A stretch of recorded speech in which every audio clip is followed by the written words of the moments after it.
With updates on a WWE event and more, this is Pro Wrestling Central. My name is John, and you're watching the Wrestling Report.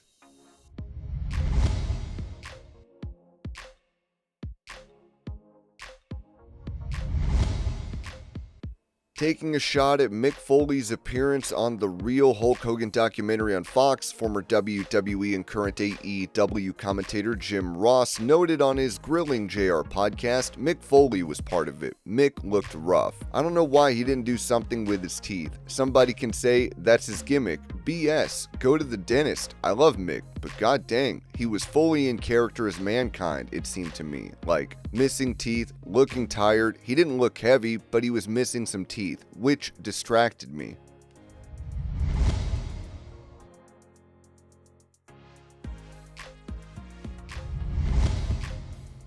Touching on a crazy WWE storyline she was never pitched, TORRIE Wilson said this on Shaq Wrestling. No, I mean, I did read in, I think it was Brian Gewirtz's book, that there was a storyline about someone wanting me to be like naked out there, which never would have happened. I never would have done that, but that was the first time I've ever heard of that. Anytime I really felt uncomfortable, I would say I just don't, or I do it in my own way so that it was not as crazy.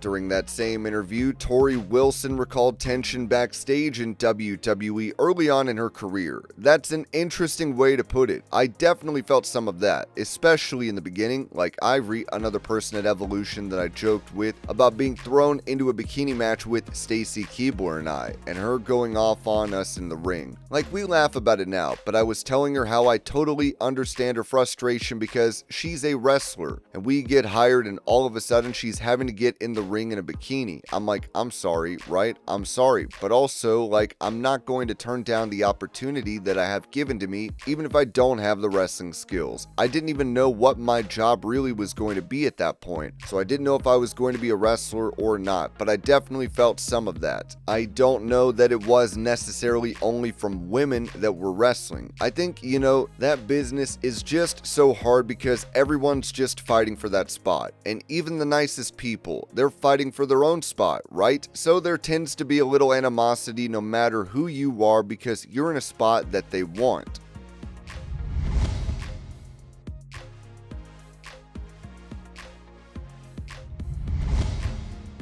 Providing information on Chris Bay's status with TNA Wrestling after suffering a neck injury at last year's Bound for Glory event, it was said, Fightful Select confirmed that Chris Bay's TNA contract would have been up if not for his unfortunate accident in the ring. TNA sources indicated that Chris Bay's deal was nearing its end, but that he is still considered with the company and is being paid under the terms of his deal.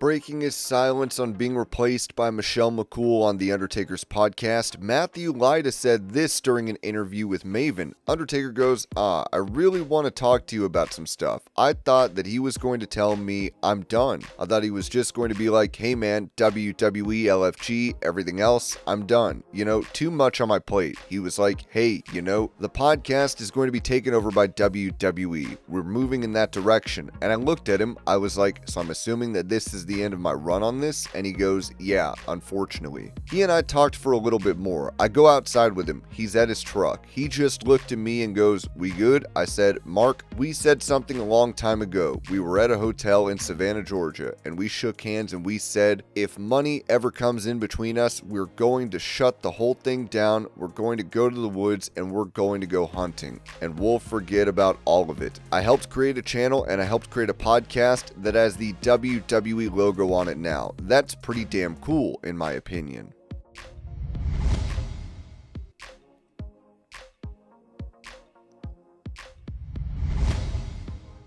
On X, a user called out Michelle McCool, writing, "How many Undertaker in the Bank contracts does Michelle McCool get to cash in? Hall of Fame, LFG, 6 feet under." McCool replied, "According to y'all incredibly smart, apparently in every closed-door executive meeting, believe what you want to believe, because that's what simple-minded folk do. Behind-the-scenes analysts, anyone I want, right? Where should I ride his coattails next? Sincerely, your non-talented, wanna-stay relevant, clearly been married for over 15 years for this reason alone friend. P.S. Do love the clever analogy. Most people don't use any original wording."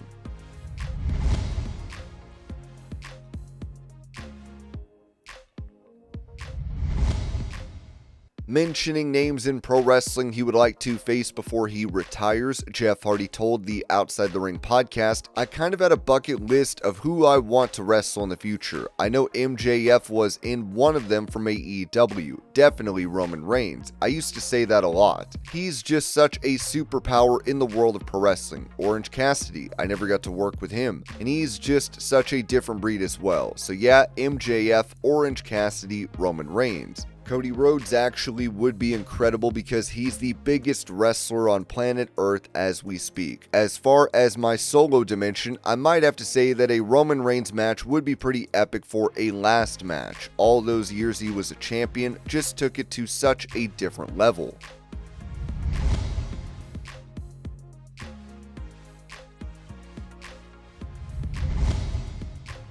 Talking about his experience working with CM Punk and the difference between how he is perceived online and how he is in real life, WWE Unreal director Chris Weaver said this to Wrestling Republic. I mean, yes to both of those things, which is to say, I did actually. So I mentioned I didn't know the roster at all. Like, I don't think I knew a single one of the characters in our series except for CM Punk. I knew the name CM Punk, just enough to know the name. I don't even know if I knew what he looked like, but I knew the name, and I knew that he'd taken a lot of heat for past promotions, and I would read these stories about all this negativity about him, and I never had a single negative encounter with him. He's one of those guys that I look forward to seeing when we go to these events. He's near the top of the list. I just look forward to meeting him, and every time we get there, we talk sports. I always ask him what he thinks of the Cubs at the moment or the Bears, whatever season we're in. When I would read the stories, all the negativity, I'd be like, that's amazing how different what he's being portrayed as online and in the press is relative to what I witnessed. It was striking to me. Then yes, the mentorship part. He says that in the show. It made the cut, where he says, I'm on the back end, or Hunter says it may be, that he's on the back end of his career, just defined by age, but he's more of a player's coach now. He likes to coach. It's funny, he used the analogy. We didn't put it in the series because we didn't want to have to explain it, of Greg Dunlop from the movie Slapshot. Greg Dunlop, if you're not familiar, is a coach who also plays on the ice for the team. That was the analogy he used. We veered off for like 5 minutes talking about Slapshot, just goofing about it. And that's what I mean about how warm he is. We just hit it off, man. He's my guy.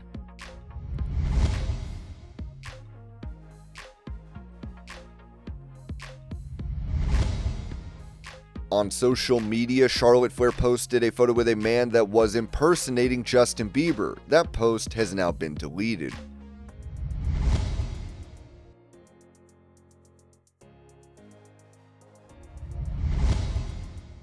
On Instagram, JM Playground posted a news article that said Chris Jericho's AEW deal ends December 2025. He's open to a WWE return depending on the situation. Jericho ended up liking the post, which has led to speculation that he could be returning to WWE. Do you think this will happen? Let me know what you think in the comments.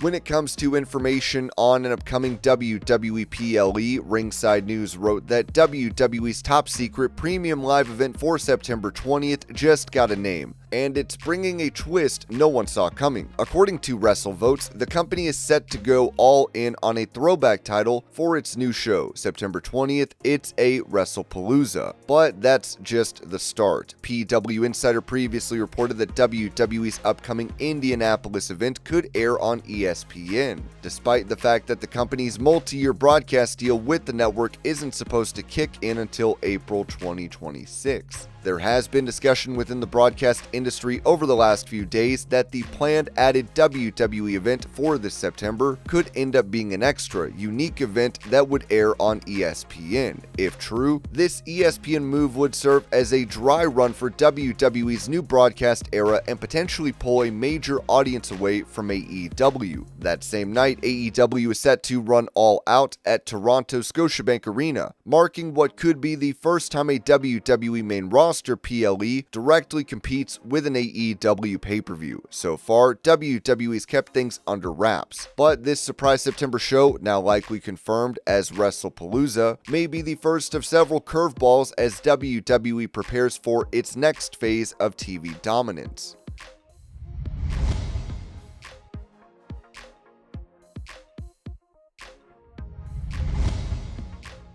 In some unfortunate news, a former backstage hand from ECW has passed away, with Ringside News writing, "The wrestling world is mourning the loss of Michael FARREN, a man who quietly contributed to the success of the original ECW behind the scenes." FARREN passed away peacefully on August 12, 2025, surrounded by his loved ones in Derry. FARREN wasn't a face you saw in the ring, but those close to the business knew his work behind the curtain. He played a key role assisting ECW with merchandise and logistics during the promotion gritty rise in the 1990s. His brother, Damien, who also worked with ECW, passed away several years ago. Funeral arrangements have been set. Michael will repose at his home at 49 Carn Manor on Wednesday, August 13th, beginning at 5 p.m., with private family hours from 10 p.m. to 12 noon. The funeral will take place on Friday, August 15th, with Mass held at St. Columba's Church, Long Tower at 10 a.m., followed by a private cremation at Lakeland's Crematorium in Cavan. The family is requesting donations in Michael's memory be made to the Foyle Hospice in Derry. Family flowers only. Donations in lieu if wished to Foyle Hospice, 61 Colmore Road, Derry.